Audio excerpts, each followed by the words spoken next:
तो भारत देश आज जितना कमजोर दिखाई पड़ रहा है, पहले कभी भी इतना कमजोर दिखाई नहीं दिया था। मित्रों, जो डील अमेरिका से भारत ने की है, वो डील भी बिल्कुल एक तरफा है। एक तरफा अमेरिका को लाभ पहुंचाने वाली डील है। अमेरिका से जो उत्पादन भारत आएगा, उस पर हम 0% टैरिफ लेंगे। जो टैरिफ हम 17% से लेकर के 70% तक लेते थे, वो टैरिफ हम 0 कर दिए हैं।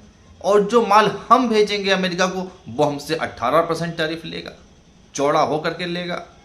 कल तक जो हमारे प्रधानमंत्री ये कहते थे कि हम भारत के किसानों का और भारत के दूध डेयरियों का सौदा किसी से नहीं होने देंगे, इसको सुरक्षित रखेंगे, संरक्षित रखेंगे, क्या हुआ? रातों रात एग्रीकल्चर में भी डील कर लिया। एग्रीकल्चर की फसलें, अनाज भी अमेरिका हमको एक्सपोर्ट करेगा, हम उसको इंपोर्ट लेंगे। क्यों?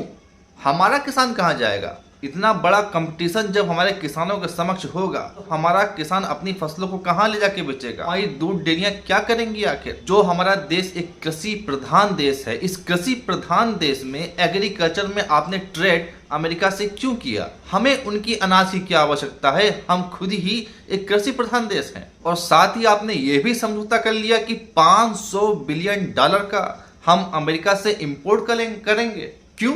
जो वर्तमान में इंपोर्ट हम अमेरिका से कर रहे हैं, ये उससे 20 गुना से भी अधिक है। क्यों? आखिर क्यों? और आपने ये भी साइन कर दिया कि हम रूस से तेल नहीं खरीदेंगे, सारा का सारा तेल हम अमेरिका और वेनेजुएला से लेंगे। क्यों? हम जो रूस से सस्ता तेल ले रहे थे, उसकी जहां पे हम अमेरिका और वेनेजुएला से महंगा तेल क्यों लेंगे? जो देश हमारा 70 साल पुराना मित्र देश रशिया है, उस रशिया को छोड़ देंगे हम? उसकी दोस्ती को ठुकरा देंगे हम? और अमेरिका जो हमेशा से एक धोखेबाज देश के रूप में जाना जाता है सभी देशों के लिए, उस पर हम भरोसा कर रहे हैं। ये एक तरफा सौदा क्यों हुआ? इतने मजबूर क्यों दिखाई दे रहे हैं हमारे प्रधानमंत्री मोदी? इसके पीछे केवल 2 ही कारण नजर आ रहे हैं। एक तो अडानी को डायरेक्ट अमेरिका ने समन भेज दिया है कि अब आप पे कार्रवाई होगी। आपने जो 2600 करोड़ का घोटाला किया था अमेरिका में, इसकी जांच आगे बढ़ रही है। और दूसरा जो इससे भी बड़ा कारण है, वो है एपस्टीन फाइल। एपस्टीन फाइल को लेके जिस तरह से दुनिया के ज्यादातर लोगों का नाम आया है, उस लिस्ट में नरेंद्र मोदी भी हैं, क्योंकि उनके द्वारा ईमेल के जरिए एपस्टीन से वार्ता हुई थी 2017, तो उनका भी नाम है। और एपस्टीन फाइल आते ही, उसकी कुछ पेज रिलीज होते ही, उसके 24 घंटे के अंदर झटपटाहट में, बहुत ही जल्दबाजी में ये जो अमेरिका से डील हुई है, ये निश्चित तौर पे दर्शा रहा है कि हमारे प्रधानमंत्री जब ब्लैकमेल हो चुके हैं और वो अपने निजी पलों को छिपाने के लिए, अपने निजी आनंद को छिपाने के लिए, अपने निजी प्राइवेसी को बचाने के लिए, अपने किसी एक दोस्त को बचाने के लिए उन्होंने पूरा देश अब दांव पे लगा दिया है। स्थिति ये है कि जो ट्रम्प के दोस्त हैं, लिंडरी ग्राम जैसे लोग, वो भी अब भारत को बता रहे हैं कि देखो भारत कितना गुड बॉय है, भारत ने किस प्रकार से रसिया से तेल लेना बंद कर दिया है, अमेरिका की बात मान ली है। दूसरे देश भी भारत की तरह अब अमेरिका की बात माने, गुड बॉय बन जाए भारत की तरह। और अमेरिका की दाल तो कहीं भी नहीं गल रही थी, कहीं भी उसकी दाल गल ही नहीं पा रही थी। वो उन्होंने यूरोपीय यूनियन पर टाइट किया, यूरोपीय यूनियन ने जवाब दे दिया, उन्होंने उससे अधिक टैरिफ लगा दिया उनके ऊपर। अमेरिका ने चीन को टाइट किया, चीन पर टैरिफ लगाया 34%, चीन ने उल्टा उन पे 34% टैरिफ लगा दिया। अमेरिका ने जहां जहां अपना सिक्का जमाने की बात करी, ग्रीनलैंड पे हमला करने की बात करी, उन्हें वापस आना पड़ा, बैक टू पवेलियन होना पड़ा। ग्रीनलैंड पे अमेरिका की कोई बात नहीं चली, अमेरिका की दाल कहीं पर भी नहीं गई। भारत अमेरिका के लिए सबसे इजी टारगेट सिद्ध हुआ और सबसे कमजोर टारगेट सिद्ध हुआ। एक बड़े देशों के तौर पे भारत को अमेरिका ने बहुत ही आसानी से झुका लिया और हमारी जो 56 इंच की छाती थी, वो अब 4 इंच की भी नहीं रह गई। जो सबसे दुखद है वो यही है कि इन्होंने एग्रीकल्चर और दूध डेयरी में भी अमेरिका से डील कर ली है।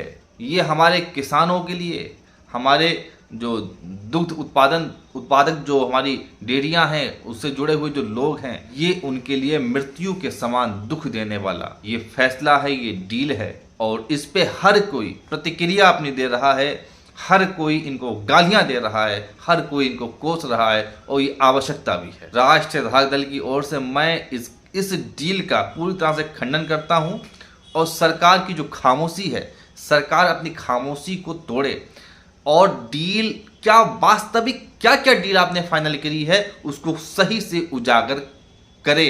जब राफेल पर बात आई कि आप राफेल में आपने क्या डील करी है, क्या सौदा किया, उसको उजागर करिए, तो उन्होंने हवाला दिया था रक्षा कारणों का, क्योंकि राफेल एक रक्षा सौदा है और इस डील को हम पूरी तरह से उजागर नहीं कर सकते हैं क्योंकि हमारे पड़ोसी देश जान जाएंगे कि राफेल के अंदर क्या क्या रक्षा उपकरण है।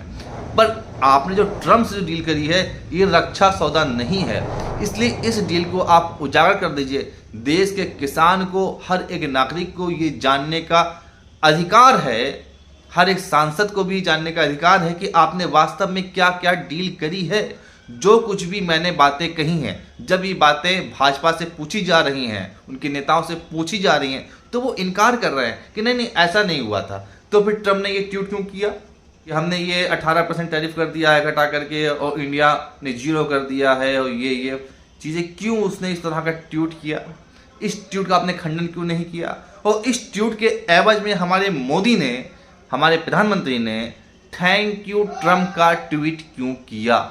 यदि ये सब डील असत्य है तो यदि आपने थैंक यू किया यानी कि आपने उसको एक्सेप्ट किया है तो आप मुकर नहीं सकते हो, आपको सब कुछ क्लियर करना ही होगा। नारा ये दे रहे थे वोकल फॉर लोकल, पर आपने जो वोकल फॉर अमेरिका कर दिया है इस पे आपको जवाब देना ही होगा।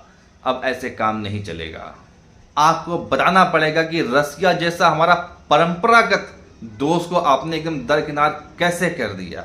रसिया जिससे हम अपनी आपूर्ति का 40% तेल उसी से खरीद रहे थे, आप उसको कैसे आप इनकार कर सकते हो?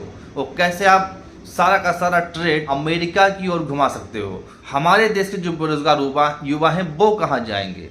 यहाँ तक बात चल रही है कि अमेरिका इनसे कह रहा है कि भारत हमारे युवाओं को नौकरियां दे, अपनी A क्लास की A ग्रेड की नौकरियों में अमेरिकी युवाओं को स्थान दे। हमारे पास खुद नौकरियां नहीं बची हैं और हम अमेरिका को नौकरी देंगे? अब ये स्थितियां आ गई हैं। ये ठीक उसी प्रकार से है जिस प्रकार से एक राजा भिखारी के कटोरे से सिक्का निकाल रहा हो, जिसकी जीडीपी भारत की जीडीपी से 10 गुना से अधिक जीडीपी है, हम उनको नौकरियां देंगे, उनसे उनकी शर्तों पे हम व्यापार करेंगे, उनकी शर्तों पे हम तेल खरीदेंगे, उनकी शर्तों पे हम अपने किसानों का सौदा कर देंगे। ये जो स्थितियां आई हैं ये बहुत दुखद है, ये देश को तोड़ देने वाली स्थितियां हैं, देश को बर्बाद कर देने वाली स्थितियां हैं। जनता को इस पर गंभीर विचार करना होगा, हमारे किसान भाइयों को इस पर विरोध जताना होगा और सरकार से पूरा सही स्पष्टीकरण मांगना ही हो। धन्यवाद।